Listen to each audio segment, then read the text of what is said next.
Hello friends, आज हम बात करते हैं कि इनकम टैक्स में कैसे इंडिविजुअल का रेसिडेंटल स्टेटस निकालते हैं कि वो रेसिडेंट है या नॉन ऑर्डिनरी रेसिडेंट है या नॉन रेसिडेंट ऑफ इंडिया है।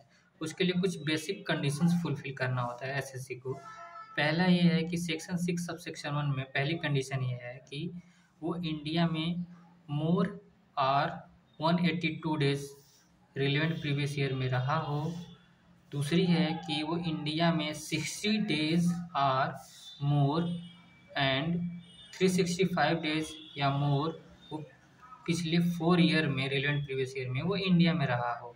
अगर इन दोनों में से किसी एक कंडीशन को फुलफिल कर देगा तो उसके लिए हम एडिशनल कंडीशन देखेंगे कि वो रेसिडेंट ऑर्डिनरी रेसिडेंट है या नॉट ऑर्डिनरी रेसिडेंट है।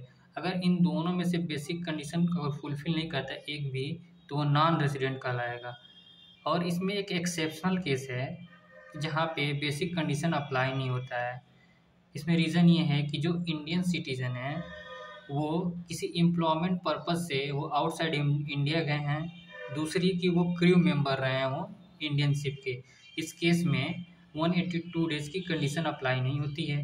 अब हम आते हैं एडिशनल कंडीशन देखने के लिए कि वो रेसिडेंट ऑर्डिनरी रेसिडेंट है या नॉट ऑर्डिनरी रेसिडेंट है। तो इसमें सेक्शन 6 सब सेक्शन 6 में डिफाइन है कि वो पिछले 10 सालों में वो इंडिया में 2 साल रहा हो। दूसरी कंडीशन ये है कि वो 730 दिन या उससे ज़्यादा वो पिछले 7 सालों में रहा हो। अगर basic condition plus additional condition दोनों को फुलफिल कर देता है तो रेसिडेंट और ऑर्डिनरी रेसिडेंट हो जाएगा। अगर इसमें से नहीं फुलफिल करता है एक भी मतलब दोनों कंडीशन तो वो नॉट ऑर्डिनरी रेसिडेंट कहलाएगा। जैसे कि रिलेवेंट प्रीवियस ईयर का मतलब एक एग्जांपल के तौर पे बताते हैं कि रिलेवेंट प्रीवियस ईयर अगर मान लेते हैं 2021 है तो इसके पिछले 10 साल 20, 19, 18, 17, 16, 15 में वो 2 साल रहा हो पिछले 10 सालों में। और दूसरी कंडीशन ये थी कि वो 7 सालों में 730 दिन रहा हो। तो यहाँ से ऐड करेंगे तो टोटल वो अगर होगा तो सेटिस्फाई करेगा कंडीशन तब तक वो ऑर्डिनरी रेसिडेंट हो जाएगा। अगर नहीं करेगा तो नॉट ऑर्डिनरी रेसिडेंट कहलाएगा। अब इसके आगे चलते हैं। जैसे कि वो अगर सेटिस्फाई कर देता है 182 डेज़ की केस को तो वो रेसिडेंट हो जाता है। उसके बाद देखते हैं कि ऑर्डिनरी रेसिडेंट है या नॉट ऑर्डिनरी रेसिडेंट है। तो उसके लिए हम भी एडिशनल कंडीशन में जाते हैं कि वो 2 साल पिछले 10 सालों में रहा हो, 730 दिन पिछले 7 सालों में रहा हो।